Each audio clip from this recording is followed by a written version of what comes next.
So in this video, you're going to learn how to create a slab garden mosaic. So we're going to start off by creating a slab. You're actually going to need 2 slab circles, but we're just going to make the first one. This is going to be our base.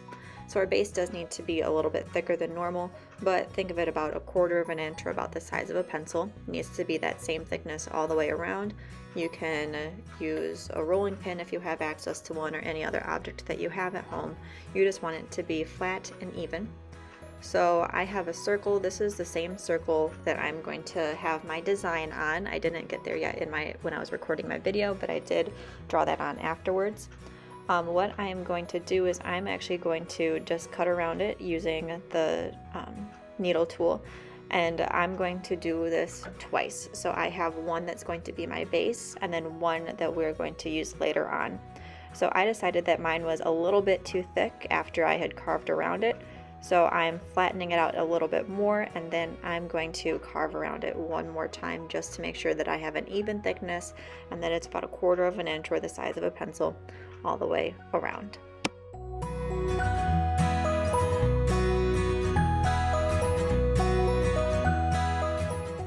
So now that my first one is done, I'm going to be making my second one.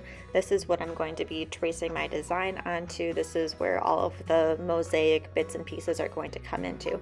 So I'm going to be making another slab that I'm going to trace around just like we did the first time, but I'm going to make this one a little bit thinner than before, but I'm going to be using the same template as before. So there will be 2 slabs that are, one's going to be a little bit thicker, one's going to be a little bit thinner, but the thicker one we're going to use as our base, the thinner one we're going to use as our mosaic pieces.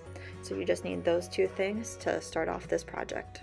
So now that I have both of my slab circles cut out, one thicker, one thinner, I'm going to take my thinner one. This is going to be the one that I'm using for my mosaics, and I'm going to line up my design on it. So I have my main focus, I have my mosaic tiles around it, and I'm going to be using a pen. You can also use a pencil, and I'm going to trace over every single one of my lines.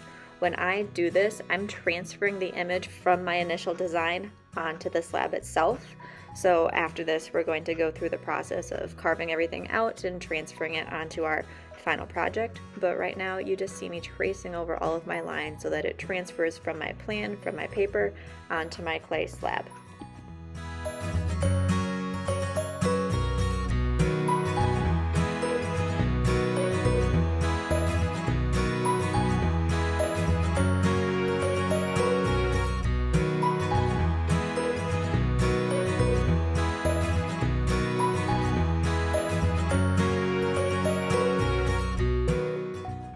So off camera, I scored my larger slab, the base of my slab, and I scored the entire surface. And you can see the one on the left is the one that I scored, that's my base, and the one on the right is going to be my mosaic focused slab.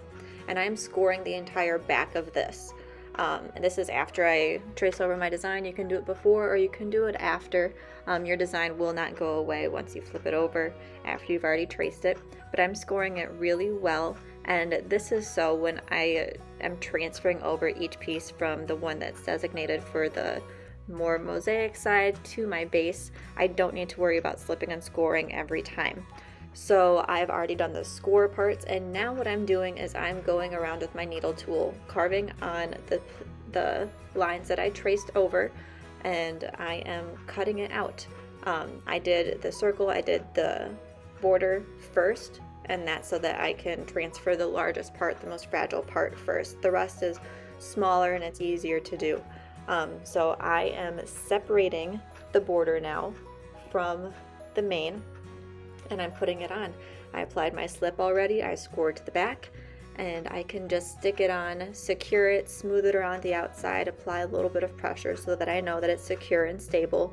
I applied a little bit of water to smooth that out, but that transferred the image, and it transferred the border from my mosaic piece onto my base.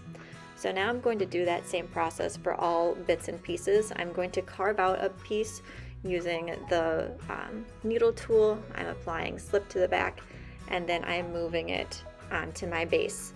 So I started with the centerpiece first. You want to start with your main focus item, and then you're going to worry about the mosaic backgrounds.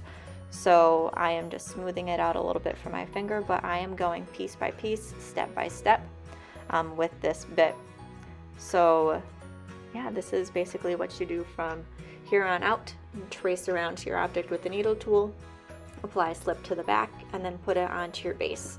You don't need to worry about the score marks on your base yet. We will get there and we will smooth them out once all of the pieces are transferred from our mosaic slab, once they've all been carved out and put onto the base.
So now that I have all of my pieces transferred from my mosaic, they're secured on, slipped and scored them all, I'm going to take a paintbrush, just a paintbrush, normal everyday one, and I'm putting a little bit of water on it, and I'm going in those cracks in the areas around my mosaic pieces, and I'm filling them in with water, just lightly brushing it. This will get away all the score marks.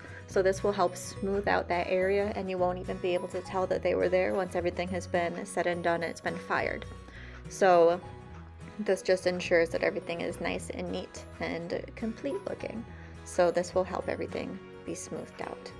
So this was the step-by-step on how to create your mosaic garden tile. So we transferred our image from our two slabs, we traced over it with a ballpoint pencil, cut out everything with the needle tool, slipped and scored it onto our base, and now we have this beautiful final project.